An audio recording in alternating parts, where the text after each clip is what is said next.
The Nathan, Nat and Shaun podcast. Let's get ourselves in the mood. This is Deal or No Deal. And here's your host, Grant Denya. Grant Denya. Grant Denya, good morning. Hey, Natalie, Shaun and Ryan. Woo! Well done. And actually, when that plays, you run out with Yes. so much energy, and you just have to psych yourself up backstage. You know, here we go. Okay. Welcome to the Natalie, Shaun and Russ Show. Hi, everyone. My name's Grant Denya, much better than Tom Gleeson. Welcome to Tom Gleeson's favourite game show, Deal or No Deal. Well done. Grant, you do a bloody good job. We all agree that, mate, you're one of the best. And I'm looking forward to your show, actually, Deal or No Deal, going for another hour and a half, because this new show on Channel 10 might take a hiatus after the first couple of days. And Grant, and So that'll just be Deal or No Deal for an hour and a half. 3 X back to back. Yep. What do you reckon? Okay, this time we're going to open 75 cases, everyone. Right, they put you in a bit of a tough spot with that one. Did you feel like, maybe I'll just text the bloke, the project gang, and be like, hey, Yeah. none of my decisions here. Hope all's going well. I will just be popping in. It's a brutal old landscape television. I've certainly been on the receiving end of some pretty tough calls over the years. So it's one of those things where, look, we were happy in our little 6 p.m. time slot. We amassed, a lot of young families and kids and people who were kind of bolted on to that time slot. But sometimes these things are out of your hands, and the idea to move to 7 p.m. will put us in front of, the chance to be more eyeballs and grow the show a little further.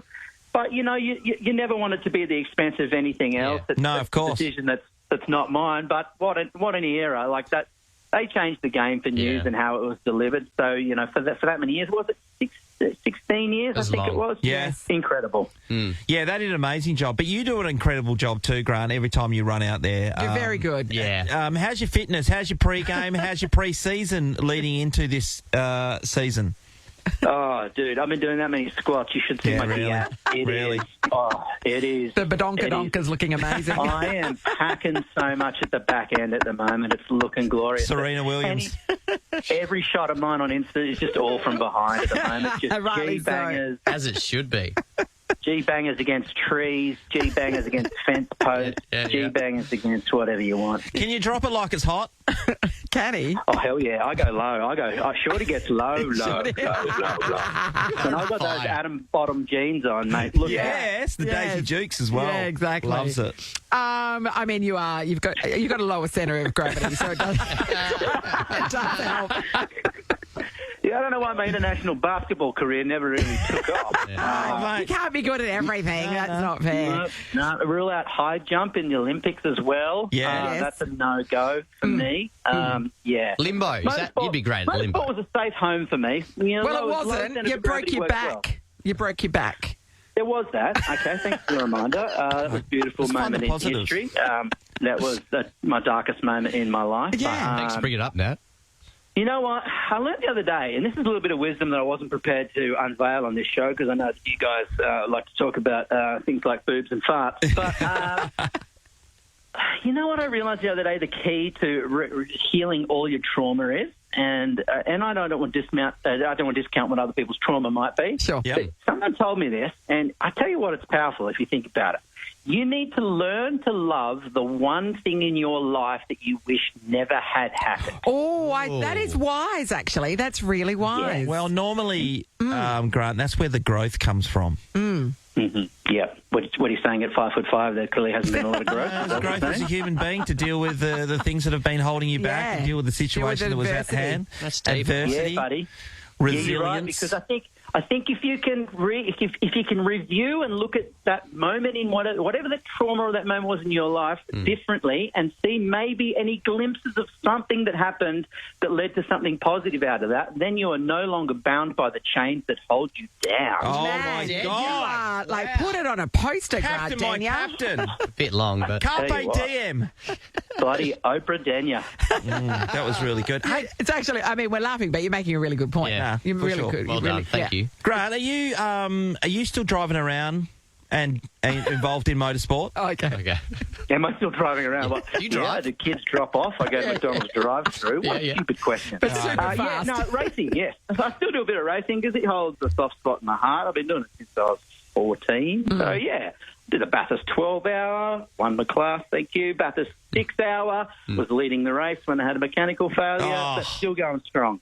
Oh, Good for you. That's awesome. Hey, Yeah. you know when you're out, you've got a farm, right? Yeah. When you're out there, are you just absolutely burning around in the paddocks?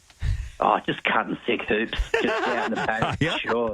Just laying big 11s up the driveway. What do you drive around the paddocks? I got a little homemade go-kart that I made for the kids. Nice. But they don't get a go. It's too much fun. Yeah, we get out there in the quad bikes and the dirt bikes. It's actually a bit snowing here at the moment. Oh, Is it? yeah, I'm looking out the window now, and it is snowing on the hills around us. So it's pretty wild here. I remember one time we were talking to you about the maybe the wild cat that was The big getting cat. around your property. Excuse me, it's a panther. Thank you. Sorry.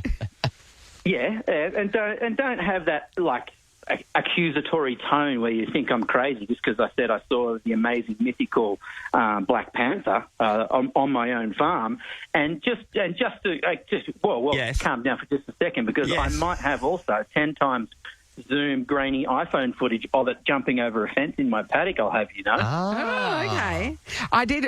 One time I saw this story, like it was a Daily Mail story or something like that talked about a 7-kilo feral cat. And then I looked at my house cat, who is also 7 kilos. It's actually not that big. I mean, she's a bit of a heifer, but like that wasn't actually that. It's just a normal sized cat. It's a funny thing because it's been this mythical story that's it's been around since the end of like World War II, right? Yeah. Like this story that there was apparently some American troops. They set up a base out in Penrith.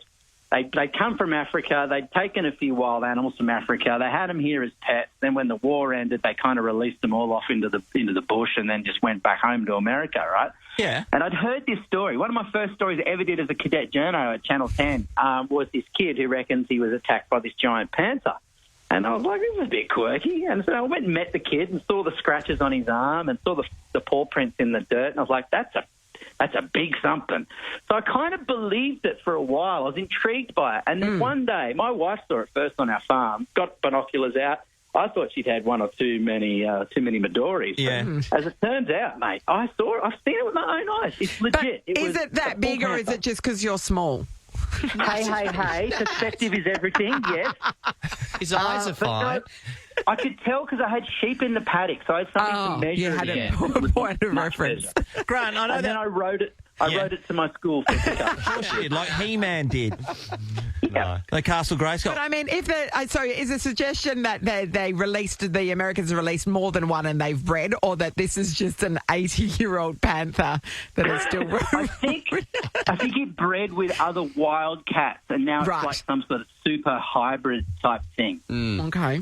And Yes. fell in some nuclear waste as well, is it? And got bitten by a spider.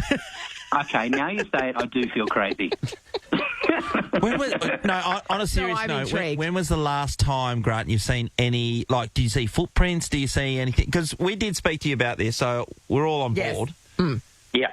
Oh, yeah, I can tell by your tone. Yeah. I went down there, and so it turns out it was living in a wombat burrow down on the creek on the property. And so I went down there, and so I've taken photos of the prints, its paw prints, in like the mud, and they're bigger than like not my size shoe, like a grown man's shoe.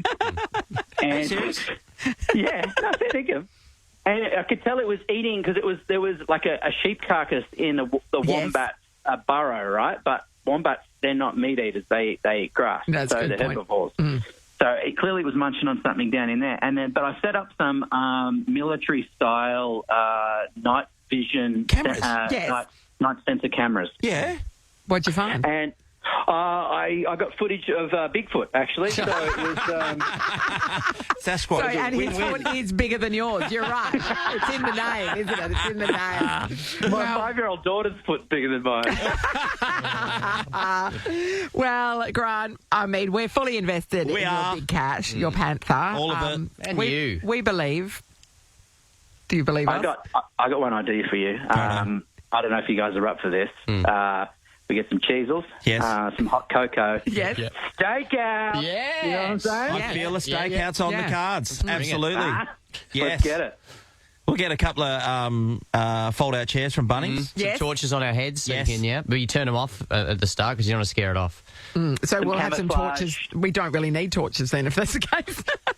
No, that's true. Not if you've got night vision. But some camouflage clothes. Maybe we suspend ourselves in a tree, you know? Yep. We're all in. full Why stealth. don't we dig a pit and then put leaves over the top of it so it falls in? Oh, yes. Yeah. What about we dig a hole with one of you guys and Yep. just your head sticking out the top, like as a bait, like as meat to attract Yes. the animal. Great. Can I just tell you, our producer that's not bad. she's just put up on the screen rap. She's sick of hearing this. Clearly, she's not a believer. I so know. Right? We'll take that up with her. Deal or No Deal. It's on at 7 p.m, everybody. Weeknights on Channel 10. Soon to be on at Hosted by 6. Cat Bait, Grant Denya. Thank you. We covered some ground. We in this did, chat. didn't we? Love your work, Grant. Thanks, mate. See you in it. See you, bro. Guys. This is the Nathan, Nat and Sean podcast. Good news, everybody. Memma is bringing Dance Island Party to PCEC, the Riverside Theatre, on Monday. She joins us now. Emma, hello. Hello, how are you guys? Oh, we're great, Em. You headed back to Perth. We're pretty excited about that. We are pretty excited. It's taken us a bit of time to come back, but we've been very much embraced by WA. We've been able to do our Memma tour, we did the telethon, and we did the Christmas parade last year. It was a blast. Yeah, a lot of fans in Perth here, including my 5-year-old Oliver. What's the most common fan question you get from first kids and then second the parents? Oh, that's a great question. Thank you. Children and boys. I think the number one question from children is, are you coming home to my place? I get that a lot. I hope Like, that's not the are parents' we going home together? Yeah. Okay, so it's the same from the parents as well. Sometimes I think parents are like, can you look after my child for a second? But most of the time from parents, it's either how many costumes I've got or where are my dogs and why are they not on the tour? Yeah, no, Yeah, they're of course. The big questions, actually. Talk to us about your dogs. What have you got? I've got 4 noodles and poodles, I called them. Oh, really? And I've just put them outside for this interview so they don't interrupt. Oh, Emma, that's amazing. So now I have to ask, what do you do with them when you're away? You know, my beautiful mum takes care of them. Yeah, you know when they don't want to be friends with them, but then when they're there, they don't want to give them back. We're at that angle. Yeah, that's great. Oh, that's my mum and dad every time. Yeah. But my dad wouldn't have had it any other way. No, that's right. Yeah. Yeah. They pretend they don't like it, but they Yes. secretly I do. love it. Hey, Em, having you perform in front of all the kids like you get to do and all the families as well, is it just a great opportunity for you personally just to let loose a bit? And I think as adults sometimes we don't do that for maybe thinking that people think we're an idiot or being silly, but you get to do that and have fun. Oh, totally. I mean, I think adults overall, we're much more reserved than children. Yeah. And so that's why our shows are so raucous, for want of a better word. But, you know, it's fantastic to be part of a children's audience where they can just let loose and be themselves, express themselves however they want. And, you know, most of the children sing and dance along. And then really my job is to encourage the parents to also let go. Yeah. Yeah, that's beautiful. Now, so we know what Memma does on stage, but you've also got this TV show coming that we think is brilliant. This is brilliant. So it's called Teenage Boss, Next Level. It's where, and it's on the ABC. It kicks off on the 25th of July, so a little bit of time to wait. But run us through the premise of this because it's so good. Teenage Boss really is about giving teenagers the family finances for a whole month. And I guess, like, for some people that feels like a short time. Sometimes it feels long, but really for the families undergoing this challenge, it's a long time. Oh, Emma, this just resonates me. Because they think money grows on trees, Oh, literally. 100%, Or that it's mate. just a plastic card and that pays for everything and there's no repercussions and nobody actually has to foot the bill. I'm an ATM. I'm literally a walking ATM, and Not my always kids just working. coming for me left, right, and centre. And I always say that kind of stuff. And this would be brilliant if first of all, if they were in charge of the finances day one, they'd spend It's all the money, gone, and then yes. we're cooked because we wouldn't be able to eat. Yes. But this is a great way of for them to teaching them. realise what's actually Yeah. happening in their household finances. I mean, why this is not a school experiment, I don't know. But I'd get in trouble. I'd get in trouble from the whole Department of Education of all of Australia for saying that. But I guess, seeing it play itself out, and I think, with the show, last series, we filmed the whole series in Adelaide.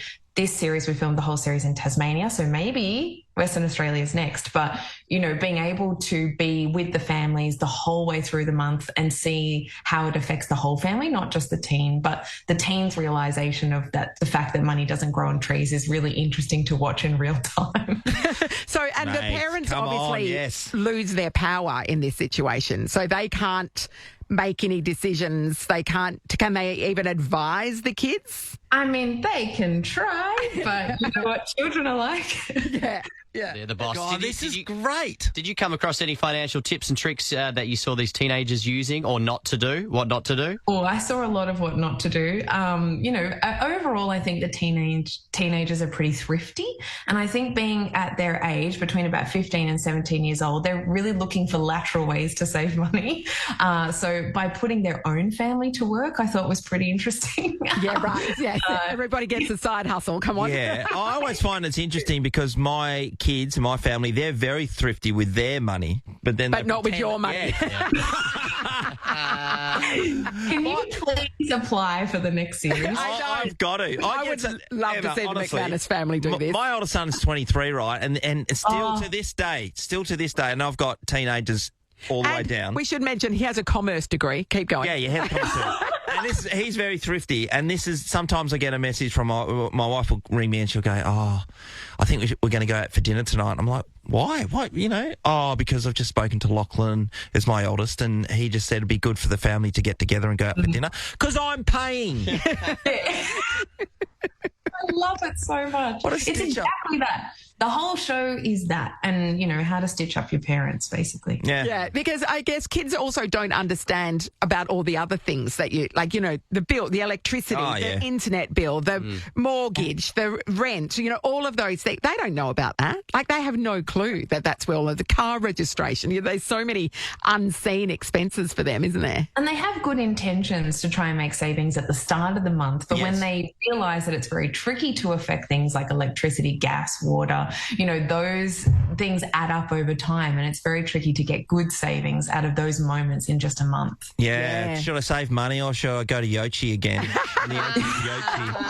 Every time. Every time. We should have bought shares in Yochi. Damn it. Hey, Emma, when you're out in public and you're just you, do you have to be careful what you do? Because, that's Memma, she just did something in public she shouldn't have done. I mean, most of the time I'm just falling over because I'm clumsy. Me too. But I don't drink, and so, I think a part of me being in children's entertainment, for the last 15 years is very aligned to me personally. Oh, definitely. It's not generally something I think about, but I do get asked that question a lot. What about road rage, Memma? Like sometimes so somebody cuts you off and you're like swearing at them, and then it's like a car full of kids and they're like, "Oh my God, Memma's really mad at us." Does that ever happen? I mean, I can't say that I have remembered anyone looking at me when I've been frustrated about traffic, but that's not to say that doesn't happen. What is Memma road rage? What would you say if someone did something that really annoyed you? You wind down your window? No, but I actually commentate about people on the street all the time, or about people driving and they're either a Cheryl, a Beryl, or a Harold. So I'm like, Cheryl's pushing in, there goes Cheryl. So I think if people knew that I was calling them Cheryl and Beryl, that would be pretty interesting. So what does Harold do? Well, Harold is always pushing in. No indicator, just not looking at the lights. Entitlement, Sean. Entitlement, okay. Yeah. Harold, we're on to you, Harold. Well, you're perfect in our eyes, Emma. Everybody should. It's pretty close to sold out, I would think. Riverside Theatre, PCEC, parents get on board. It is, of course, school holidays. Yes. Memma's Dance Island Party. Go and see it, and then wait till the 25th of July when Teenage Boss Next Level kicks off on the ABC. It's always a joy, Emma. Thank you. Thank you so much for having me. See you guys soon. This is the Nathan, Nat and Shaun podcast. I found a story online that I loved this story. So a lady named Julie, she's Hi, a Jules. 63-year-old dog groomer. Nice. Love you, Julie. For 24 years, Julie, every week, she lives in Queensland, every week, Julie has, every month has paid $30 to buy raffle tickets in an RSL lottery, right? Yep. They must run it every month, and the prize is a house and some cash. But she's just like, I just love supporting a charity. The RSL, obviously do great work for veterans and returned soldiers, and so she's like, that's my thing. I just love doing it. And her husband said, really, couldn't we be spending this money on better things? And she said, no, it's my thing. I don't smoke. I don't drink. It's my thing. I like doing it. I just like buying a lottery ticket and hoping that I'm going to win. And that's my thing. And he said, $30 a month. $30 a month. And he's like, yeah, I just really think we should stop buying them. And by we, he meant her. Yep. And she went, no, I'm still going to do it. Julie won. Oh. Julie won a $3 million house and $800,000 worth of gold. Well, 800. Oh, that is brilliant, because you know Isn't it what? Just That is going north in a big way. I know. And so she's like, in your face, husband. Yeah, you told me not to. We wouldn't You have won told it. me not to, wouldn't have won it. But he's pretty happy they're posing in the photo with the new house. I bet he is too, like a Cheshire cat. I know, the cat that got the cream. I totally get his perspective. I would have been like, because $30, I mean, like, logically. Every month. That's like, you could put Over that 24 years, it's about $8,000. Yeah, but yeah. like, as she said, if she smoked, she would have spent more than that. Price of cigarettes. Yeah, but just save it. We got things to pay for. I mean, it worked out well for her. In this case, I'd say most cases. Because she didn't listen to her husband. Look at her now. Actually, I've thought about this for a long time. This should be a rule for life. Don't listen to your partner. I don't. How's that going? Working out for you? Has it got you anywhere? Has it got it's you only anywhere? going to take me once. Like it's happened here. Yeah. Once. But has your wife told you specifically not to buy lotto tickets? Oh, not lotto, but there's a lot of things now. Where do I start? Oh. Honestly. Well, I mean, I know she's told you not to come home and you don't listen to her. But people think that's funny, but that actually happens regularly. Sean, you went home the other day, and what did she say? Oh, she was spewing that I was home. What are you doing home so early? She never gets alone time. Okay. Yeah, she just wanted some quiet time between the kids leaving and you getting home. Yeah, 100%. And she didn't get it. But, What are you going to do? Just sit in your car in the driveway. I do. Just I scared actually to come do that in. a bit too. So, That's not a joke either. on top of giving Sean some marital therapy, 132410, we want to know, was there a time in your life when you did not listen to your partner when they made a bold statement about something? You went, no, I'm not going to take that on board, and it has worked out for you. Oh, the best part about that, would you want to go in your face? Gloating. Yeah. I mean, yeah, you'd be like, no, you can't come into my new $3 million house. That's right. You can wait outside. You didn't want me to buy the ticket. Hello, Lynn. Hi, how you going? Great, Lynn. Bringing our marriages closer together, Lynn. Talk to us about when you didn't listen to your partner. Well, two good things came out of it. I suppose my husband really wanted to go on a holiday to Italy. We ended up having a bit of an argument about it because I was like, no, can we wait another year and do something else? Anyway, I ended up winning the argument. We didn't go. Then there was an earthquake, and then he also got really ill and was diagnosed with pancreatic cancer. And had we been away, he would have died overseas. So, Oh, my God. Lynn. So that was a mixed blessing, okay? So, Wow. You're yeah. right. Yeah, you get to say you were right forever. There's He goes that. to the- I mean, that's There is that. I know That's a lot. I didn't really want to win that argument. No. But hey, it could have been a lot worse. Could have been way worse. overseas and no treatment available and Yes. not having extra time. So, But Lynn, before you found out those details, your reasoning was, can't we do something else? What was the something else? yeah. Well, I really wanted to travel, like do the river cruise down from Amsterdam to Budapest. Oh, no. And that's yeah. obviously a lot more money to save up for. So I was like, I'd rather really do this. So, yeah. Yeah, That'd that be was delay it yeah. so we can. You ever thought about that, Nat? I'm not old enough yet. Okay. Right. In my mind, I feel like that's something I'll do when I'm older. While I'm active, while I'm still young enough to be active, I need to do the active Yeah. things. Thanks, Lynn. Susan Coogee, hello. Hey, how you going? Good. Great, Sue. Tell us about when it worked out for you by not listening to your partner. Well, My husband loves the casino and he loves to play the stupid machines. Yes. And I don't like the casino because, to me, I feel like you should just give the guy $50 as you walk in and leave because that's what's going to happen. Yeah. Anyway, it was his birthday. What do you want to do? I want to go to the casino. Great. So we're there about 4.5 hours. I'm already in a mood going there, never mind being there that long. Yes. So I'm doing the whole, come on, let's go. We've been here long enough. He goes, look, I'm playing this game. One more turn. He won $10,000. Oh, yeah. How'd you feel after that? I don't think I've not heard that story 50 million times either. You don't get to be right about anything ever again, so... Remember the time I won $10,000? Yeah, we all know. Because I didn't listen to you. Correct, That is amazing. I'm devastated for you. Nathan, Nat and Sean is a Nova podcast. For more great comedy shows like this, head to novapodcasts.com.au. Nova.